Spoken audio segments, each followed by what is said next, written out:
Here we are in beautiful Faraday, Louisiana. And on today's episode of In the Wild, I'm sitting here with the man, Alan Booty himself, Triage Garage. They put together this nice little broadcast studio for us. The whole idea behind this was to catch people when they had a free minute, to give you guys some knowledge or some stories.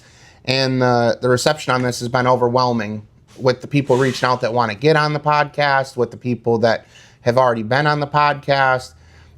If you guys like it, give it a like. If you like what I'm doing and you like the whole idea of mixing the podcast with the riding videos and the extra bullshit that I put in here, give it a subscribe. It's free.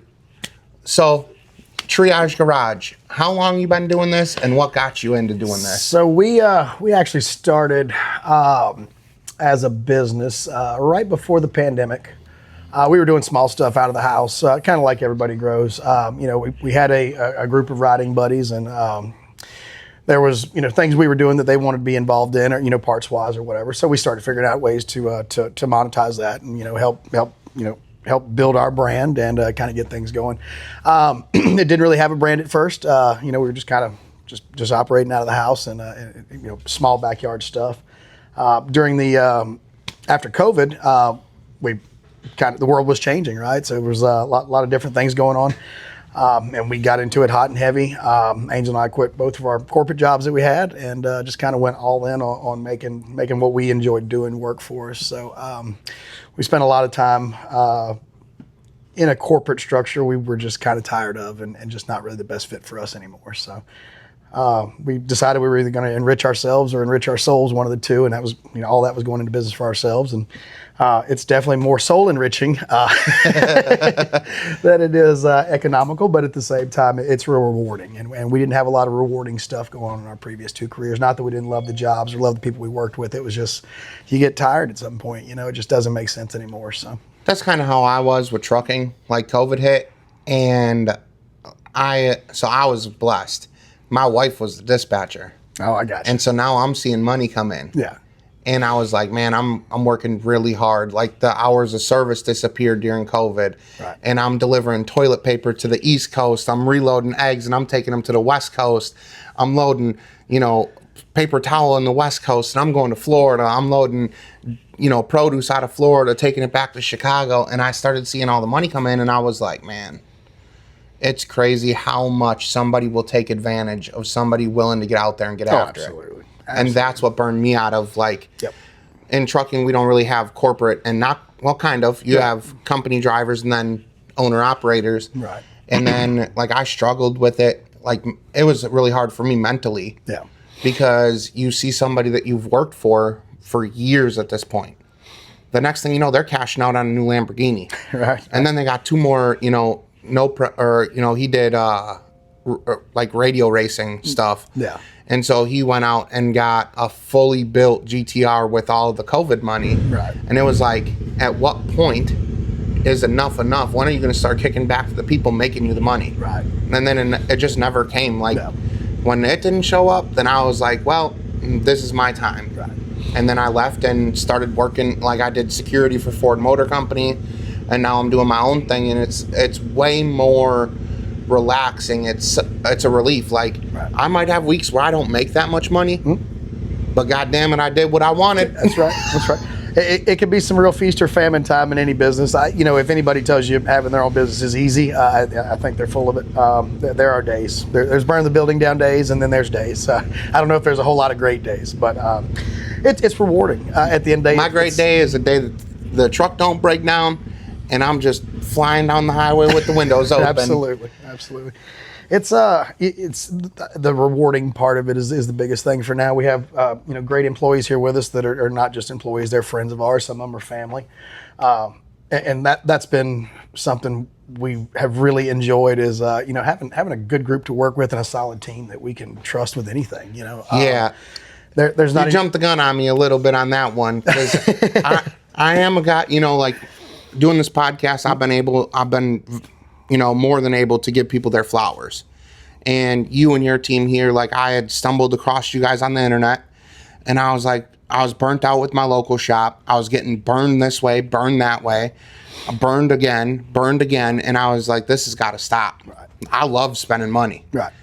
But I got to find somebody who's going to enjoy not only me spending the money with them, right. but when I call, everybody here is just so friendly. Right. I shoot a message. Everybody is just in a great mood. And I know everybody has their days, but it seems like everybody here is just happy as hell all the time. Oh, man. I mean, me and Chelsea, we'll be bullshitting about, TikToks and Reels and, what the next, how to do something better. Right. And like, it's not just, hey, oh, you blew up your motor today? All right, cool. Send me the money and we'll get it ordered and get the fuck out. Right. It's, oh, damn, how did you do it? Right. What were you thinking? Come on now, you know better. Absolutely. And then it's the whole team aspect. And like, for me, being in Kentucky, I know I'm not part of the team, but y'all make me feel like family. Absolutely. When I pull up in the parking lot out here, it's, oh shit, this guy's back. And it's just a great atmosphere, and it's easy to want to spend money. Gotcha. If that makes sense. Yeah, no. I'm not I guess I am very irresponsible with money because I do own a razor. But, but it's easier to spend the money when you know that it's not just the money that makes us friends. Absolutely. Yeah, we try and value, I don't care if a guy's spending $5 with us or, we're doing a huge mega build for him. It's all important because you chose us. Yeah. You have a lot of choices on the internet. There's a lot of places you can go. And watch out for them basement dealers. We all know at least 15 of them that will take your money, and then when something breaks, and we had one instance where something did not go right. Right. And let me tell you guys about this customer service. Something got mixed up, whether it was me not communicating or you guys read it wrong or whatever. I'd gotten shipped an axle for a Pro. Mm-hmm. I texted Alan and I said, hey, this thing is not fitting in the hole. He said, send me a part number. I sent it to him. He texted me and he said, cool, your new one's on the way. Whenever you get the new one, just put the old one back in the box and ship it off. Absolutely. There was no headache. There was no hassle. There was no, oh, well, you did it right. and you're going to pay for it. Right. No, it was a smooth transaction and it was just a flow. Absolutely. And that was actually when I went from XP turbo suspension to the long travel. Right. And I think it was literally the next day I had an axle, or I had the whole 6 axles. Right. And, shout out to you guys for being stand-up, because when you deal with those basement dealers, when you deal with the people who only care about taking your money, you don't get that kind of customer service. Right. That's the biggest thing for us. And I tell people all the time, we're customers and riders too. So we don't get the stuff we need. It's frustrating for us, as a consumer. At the end of the day, we're still consumers. We're still riders. So I know what it's like to not have what you need and you're trying to finish on a weekend. I try and be as available as I possibly can. Obviously, we do have to have some kind of downtime. But, yeah. We try and be there in those evening hours. And I've had to start separating myself a little bit. I try and take Sundays and just, let that be a little... Jumping the gun again. Let's back up a couple steps here. I got you. How did you come up with the name Triage? So I probably should follow that up well. It's a lot to do with my wife. She was in the medical field for her entire career. And so that was just spitballing stuff one night. And I kind of like the way it sounded, Triage Garage, And so triage, for those that don't know, is a medical term for where they figure out what's wrong with you in battlefield situations or even regular hospitals. Trying to assess you, figure out what's wrong with you and get you healthy and back out there. So Triage Garage was just kind of our way of how can we help, and So I'm going to be 100% honest. Oh, I had no idea where the name came from. Never Googled it, nothing. I'm a truck driver, and I knew that there was multiple syllables, and it was not in my vocabulary.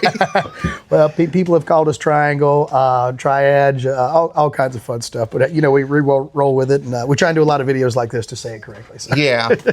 Yeah. I'm surprised you didn't do Booty's Garage or something. Absolutely. The IRS would have ate it up. Oh, They would have been who the hell is Booty's Garage? And is this legal? We should probably send a couple teams in there. And so even funnier story. Triage Garage Off-Road is actually our DBA for our LLC, which is Booty Holdings LLC, which was a property management company that we had back when I had rental properties. So yeah, Booty Holdings LLC was something I came up with to make the government sneer a little bit and just kind of have a little fun with it. But all of our debit cards and stuff will have, Booty Holdings LLC on them. So. That's funny. You go to sign your tab at the end of the night and you're like, Booty Holdings. Absolutely. We've had a lot of fun with that one. So I can imagine. So you guys do literally, what is the most, I can't say mild because we all know the mild build. Exhaust, sure, wheels and tires, ship it down the road. Right. But you guys have had your hands in some of the baddest rigs. Like one of the most famous pictures is Gladiator, right? Absolutely. Flying through the air at Battle of the Builds. Don't talk about that. We're going to roll into that next. Okay. So when you guys decided to do the whole shop thing, right? Like first off, it's a huge commitment. Right. Number one, what made you guys take the next step into building such massive, high horsepower, acrobatic machines? Yeah. And I'm going to drop a picture of it like right here on my hand. And when you see it, you think of Triage. Right. So what made you... At the time, I was really just ready to go racing. We had been kind of dabbling with stuff that was trail and race ready, as I'd kind of put it, which the game was a lot different then, but we saw the game evolving very quickly. So we reached out to our friends at PCF and a couple of the major players. Aftermarket Assassins does a lot with us, and we told them kind of what our plans were, and Jeff had a great suspension plan for us, and Aftermarket had some great power plans for us, and we just kind of worked with all of our resources at the time to put together a really competent machine. She was a lot of fun. There's nothing like the cab of that thing. It was. I finally had to start putting up in-cab videos because it's so insane to be inside that cab. And really, it was a mild combo. It was something anybody could go out and build. Obviously, it's not cheap by any means. Right. But at the same time, it was reliable. It was, a lot of off-the-shelf stuff. There wasn't anything one-off on it. It was something that anybody could have came to us and had similar setups. And we've sold a lot of setups like it. Maybe not the suspension as big, but, power and clutching-wise, we've done a ton of them the same way. And just reliable machines you can go out there and hit the woods with or, race or whatever you want to do with them. So it was just ready to go racing. To answer your question, though, we wanted to get out there and compete. We're always gunning for a guy like Skywalker because he was the legend forever. So we wanted something to compete with him, and we knew the Polaris was going to be a little underpowered for what we wanted to do. But I'm a Polaris guy, so we want to stay true to what we're doing. Again, the man's jumping my questions. I think he's watched a couple of these before because he's already gunning me down here. So. When you build something like that, okay, I know the answer, but I want to hear your side of it. Oh. When you build something as big as Gladiator or, even a set of, these are 50s? That's a 52 here. Yep. So a 52. Right. I guess down here, this question is kind of lopsided because you guys have so much riding that you could get done on these these size tires. Absolutely. When you make that commitment, can you break it down for the people at home what that commitment entails?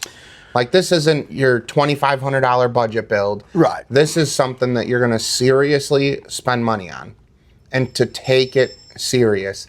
My whole thing now that I've spent so much money wrong 7 times. Right. My biggest preach to everybody at home is to know what you're getting yourself into. Right. And you make a decision like this, go on and tell us what it entails, because it's not your $2,500 build. Right. But it's not a $300,000 build either. Right. To go along with that too, the cost of things are expensive. We do wish lists with customers a lot. So the guy like you calls me up and he says, hey, I'm not super familiar. I've seen these things. I'd like to get involved. Where am I going to land at? And we start working through the process of questions like, okay, what have you seen? What size tire are you thinking? Because generally people have an idea. They've seen something. They checked out your buddies at Bottomless Trails or seen your videos. Shout out Bottomless Trails. Their link's in the description below, and I know they're going to get me tore off into something that I shouldn't be. We love those guys over there too, by the way. They've been fantastic to us from day one. I think we all kind of knew each other when there wasn't anything going on between, or not a whole lot of. We hadn't been doing it very long. Whenever I met Blake and his wife, and they're fantastic people. Yeah, they're awesome. So we'll start that process and say, hey, kind of where are you thinking? Where do you want to be tire size? What are your plans with the rig? And do you want to race it some? Are you going to trail ride it? So working through that process helps us understand, where they're going to be at. And there's things that you can skimp on if you're just doing a certain thing, and there's things that we need to spend money on if you're doing a certain thing. It's hard to say, a one-shot kill for anybody, just because there's got to be a touch of customer preference about what they want to do with it. We've had 3 pros this year. 3 pros last year, and really all very similar, but all very unique in their own little ways. It just wasn't a one-shot package, where you hit the button and go, "This is right for me." So I guess it's more personalized than you really would think. Just working through the process with you about what you want to do with it. I feel like right now on the internet, like the people that are watching the show, we'll talk about that in a minute. Don't jump me. But when you watch the YouTube videos, you watch the TV show, you watch TikTok, you watch Facebook, they see what they think they want. Right. And then they expect it to be like a Jegs or a Summit, where you could be like LS 5.3, turbo 400, rear differential, go. Right. It's not that easy. I mean, you guys offer PCF, you offer Dirty T-Fab, there's so many different, like those are the 2 that I know off the top. Right. Because I'm not familiar with all the big tire stuff yet. Sure. Because I tend to tread lightly with it, because there's so many things that I could see myself doing with the RZR that I just don't know if I'm ready for yet. Right. Absolutely. Hey, that's a great point. It's where do I want to be with the machine? We all have a budget. Not just a add to cart, and then the next thing you know, it's ball joint delete, transmission gear reduction, portal plates, custom suspension, boxes, portals, gear reduction, clutching. Like, there's so many questions. And again, got to give you and your team flowers. Thank you. Because I'm broke my first primary clutch. Replaced it with a 2020 primary clutch. Right. Then I bought another 21 primary that was mother clutcher. Mm-hmm. I put a clutch kit in it. Wasn't happy with the clutch kit, took it out. Then I put a different clutch kit in it. And then after I cracked the sheave on that one, then it was like, okay, it's time to go to STM. Right. So we spent STM money in the beginning. We spent STM money to start. Right. Carried it all the way through. And then went with STMs in the end anyway. That's right. And there's so many, like, you guys that believe that, and I'm not nagging on anybody that believes this, but if you think that you could just get on Google, click a couple of buttons, and get it shipped to your door, there are so many different things that, like, I didn't even know until you and Angel and Chelsea, like, you guys were firing all these questions left and right, and I'm like, fuck. Hello? It can be a little intimidating for sure. Because you have to take in tire size, weight of the machine. Is it a 2-door, a 4-door, tire size, any gear reduction in the transmission, what size portals, no portals, what are you going to use it for, where do you want your engagement at? And there's so many odds, like that's just the clutching. Right. And now when you expand that idea further into the portal size, what percent reduction, single or dual idler, suspension, do you want off the shelf, L&W kit? Right. Do you want custom built, PCF kit? What are you and it's not even what are you willing to spend? Right. Because you're going to spend the same money if you do it wrong the first time. Absolutely.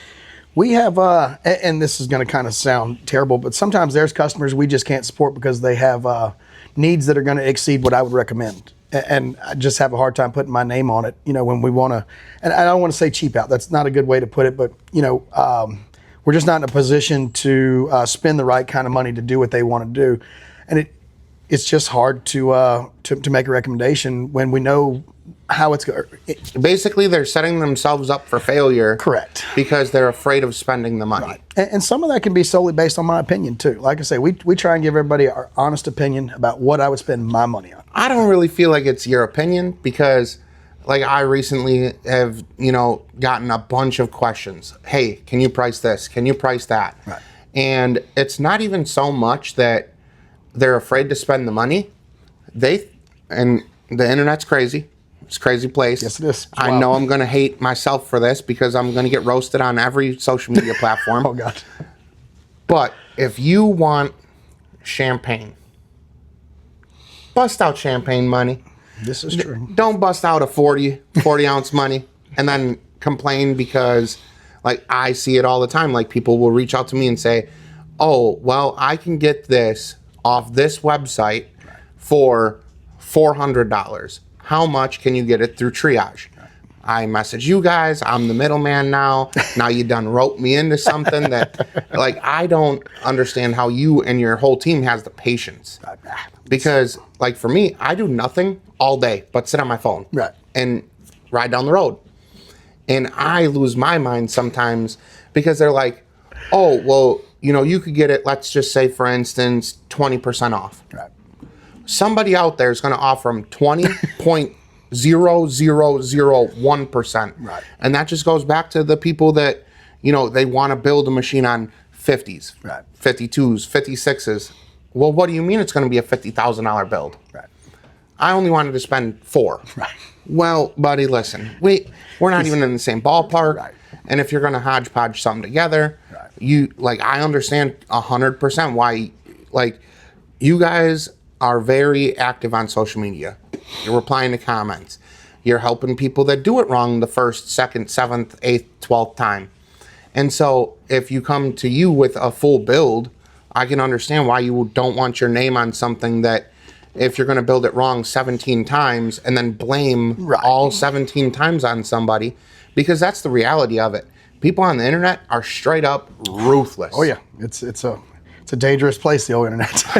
If you could order a tire, and if it pops on the first ride, it's the tire manufacturing's fault, right. Not yours because you ran over that stump after 37 sodas. Right. You ran over a stump, a railroad tie, but it's the manufacturer's fault because they didn't sell you the right tire. I agree.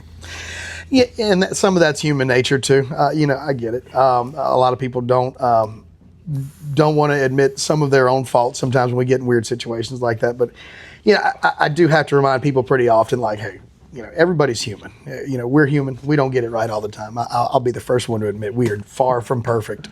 We strive to be, but it happens. But people forget the manufacturers aren't perfect either. Right. Sometimes things just get missed or left out of a box, and it's unfortunate. But it's how we respond to the problem that I think makes us different.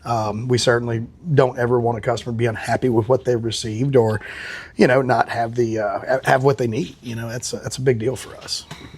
So I know it's off camera and nobody else can see. So what got you into racing? Like, is this something that you've done prior to getting into doing all this, or? So I may jump you a little bit here, but so we actually were racing a Turbo S to begin with I think we were on a 46 when we first started, something along those lines, and ran our first battle of the builds and absolutely fell in love with it. It was for us after that. There was just no better feeling than getting out there and competing with people that I looked up to immensely, Jason and Scott Walker, for instance, or, other guys that are, Mike, obviously a good friend of ours, but, those were heroes to us out there racing those buggies. Jamie Casino and Nightmare. Jamie and I had been friends for, years on the internet before we ever got to meet in person, but that was through his racing and what he was doing with Polaris stuff. So I was, I'd seen Ryan McDonald, shout out to that guy. He got me into turbo stuff way back. And any of these guys that you're talking about, if you want to jump in on this, shoot Alan a message, shoot me a message. Like, I'd love to sit down and learn. Like, I love learning. Sorry to interrupt you. You're good. So, we, like I say, we started out on Turbo S. It was our trail rig, so we'd race and go trail ride. Sometimes we would break racing and wouldn't get to, or sometimes we'd break trail riding and wouldn't get to race. But it got to a point where we needed some tax write-offs to help with the racing, and that's where the business came from too, along with having friends of ours that needed parts. But we also needed some work to go along with it to offset the high price of racing, or the high price of buggies in general. So that kind of led us down to the to building Gladiator. Whenever we got a shot, we knew we wanted to really try and be competitive and really get out there and do something different. Austin Moore over at JM, he probably helped drag me down this road more than anybody else, and so I really owe him a punch in the throat when I see him every time, But he's a good friend to me, and we've enjoyed racing together for a long time. So, yeah, I mean, your list of trophies over here is astounding. I see Battle of the Builds. Let's see, you got. We're probably most proud of the UTV Big Tire at Mud Nationals. That was I almost missed that one way up there. That was the first place for us, and if you've been around anything at all, you always know Mud Nationals is it's the best, right? Mud Nationals is Mud Nationals. So I didn't get a chance to go to the original Mud Nationals in Jacksonville, but the name has always carried weight, and so I think that was, what year was it? 2024. So yeah. So last year. Last year, correct. That's when Mike raced High Horse, right? So year before last then. So that would have been that's the Big Tire one. Oh, we don't have the, it's not the Czech trophy, it's the other one.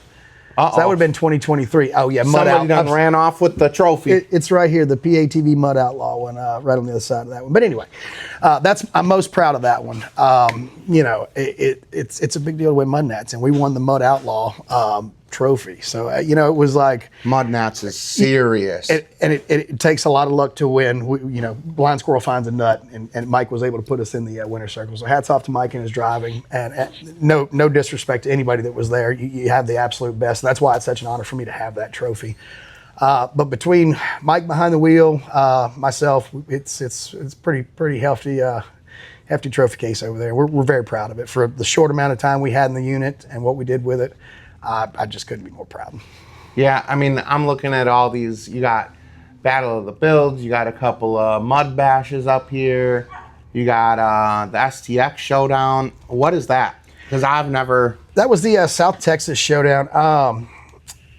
Bobby Klemenchek and a few other guys had told us this was going on, so we took High Horse and Gladiator over there, and man, just such kick-ass trophies they built for it. It was an honor to win them. So we ended up winning second with High Horse and second with Gladiator in two different classes. It was a fun day for sure. It's they're going to kill me if I don't tell the location correctly, but the Full Send podcast guys are near and dear to that series. They are the event. So check them out to find out some info on that one. Yeah, so I see the Bounty Course down there. I see some mud bogs, some Battle of the Builds, High Lifter Mud Nats, which is straight line racing. So out of all the different style of racing, what do you like the best? Man, I tell you, running Gladiator at the Bounty Course 2 different times was probably my most fun. It's an ass whooping in the cab. It's rough, but it's absolutely one of the most fun things you can get involved with. I love the Battle of the Build stuff. I didn't race any of the Battle of the Builds while Gladiator was built. I was doing track design, and I just didn't kind of feel like that was a good fit. Now we have some more help with track design, so when I come out with a new unit, there won't be an insider thing going on there. I feel like I think it makes a lot more. Is that like some new 2025 coming soon type thing? Yeah. I think you'll see some of it this year. I think we've got a machine coming that should compete pretty well, so we're excited about that. But so I haven't raced a Battle of the Builds in Gladiator. I haven't raced a Battle of the Builds in any of our big buggies. That's something we're hoping to do in 2025 and see how it goes. But as far as driving, the Bounty Course always gave me the biggest smile in the cab, and just we never won anything. We tore a bunch of shit up. That was. I watch you guys I watched the Big Tires in August. Yeah. And they just look like they're in the cab just getting beat to hell. Like, it just doesn't even, for me, I'm more of you want to go ride all day and do a whole bunch of, we're going to get tore off in some holes or whatever. That's the style of riding I like. Right. And for me, that's the Antichrist, in Kentucky, because everybody up there is like, oh, let's eat this styrofoam cup and go, backflip off of a rock. Woo! Oh, my third cage this year just folded. Woo! You know, I always kind of laugh a little bit when I see people have stuff posted for sale, and it's like never ridden in mud, but it's like an East Tennessee build, and I'm like, ooh. Ooh. So have you gotten to do any of the riding like in the East Tennessee, West Virginia? We've not. So that was, we kind of had a goal. We put Flipside together. It was a small, well, it was actually previously a large pro. We broke it down to just a long travel setup, 37s on it and a small portal combo. And that's what we were going to take to run those kind of places. Our friends at Dig Rig go ride at West Virginia a good bit. And we wanted to get out and see some of that stuff. Well, Mike and Randy fell in love with it. And they now own Flipside, so it belongs to them. So that's out the window. So we just haven't had a unit in the right time to go up there and see what's going on. Yeah, because especially for you being a builder, right? Like you're not going to take something that is not going to perform. Right. We definitely want to go up and look like we know what we're doing a little bit. So you don't want to go up there and all of a sudden the whole thing's just folded out from underneath of you, and you're just standing on the side of the trail going, shit. Absolutely. Now we probably don't have the Wavos to try what those other guys are trying up there at those places. It's new and new to us, but yeah. I think that when you make the transition, right? Like, so I lived in Wisconsin where we just trail rode, and their trails are flat, maybe some whoops, but you're doing like 40 to 70 mile an hour everywhere. Went to Blue Holler my first time in Kentucky and realized that I'm not doing 40 to 70 mile an hour on these trails. Right. And then I jumped from going to Blue Holler, and then my first trip after that was Pickett. Yeah. And I got in line with some things that I shouldn't have. I only had 2-wheel drive. It was my second machine. Right. The front diff was blown out of it. Like, it was a nightmare waiting to happen. And I did it. Right. And then I just, like, I don't know if you feel this, like, when you race, but then after I built my machine now, the turbo machine, I just went full on, like, stupid with it. Right. Like, everybody told me portals wouldn't hold. Well, we're going to figure it out. Right. Oh, 370s are the absolute wrong tire for Eastern Tennessee, Kentucky. Right. You're not going to have fun with them tires. The next thing you know, I'm jumping waterfalls. I mean, I'm going up rocks that are like this. All right, guys, I got a shitty confession to make. I know you guys are going to see this at the end of the video and be left with questions. Well, I'm new to this. As you guys could tell, you know, I'm new to the YouTube thing. I'm new to all of it. Well, I didn't realize that an iPhone runs out of storage. So about 35 minutes into it, the phone stopped recording, ran out of storage, and me and Alan had a great conversation, and I really wish that things didn't work the way they did. I feel like a jackass, but there will be a part 2. I appreciate everybody coming in, showing love, staying up with the podcast. Y'all have been killing it. Share with a friend. You know, tell somebody, hey, hit the subscribe button. I appreciate it. And stay tuned, because the next 2, Brittany and Colt Jean, killer shows. Brittany's podcast, there's a couple of secrets in there, a couple of small hints about some things that are coming out. So make sure to stay tuned every Sunday and Wednesday. Literally until I can't find anybody else to talk to, I'll be dropping these podcasts. If you know somebody who would want to do one, holler at me. You can find me on Facebook, TikTok, YouTube. Drop it in the comments. Leave a comment. Let me know how I'm doing. There hasn't really been much feedback, so according to me, things are going great. Stay tuned. The next 2 are killer. And, you know, at Mud Nats, we're going to be out here shooting some podcasts in the wild. Me and Colt Jean, we go into a little bit of in-depth, you know, conversation about the podcast. So I hope you all enjoy, and make sure to stay tuned for the next one. See y'all later.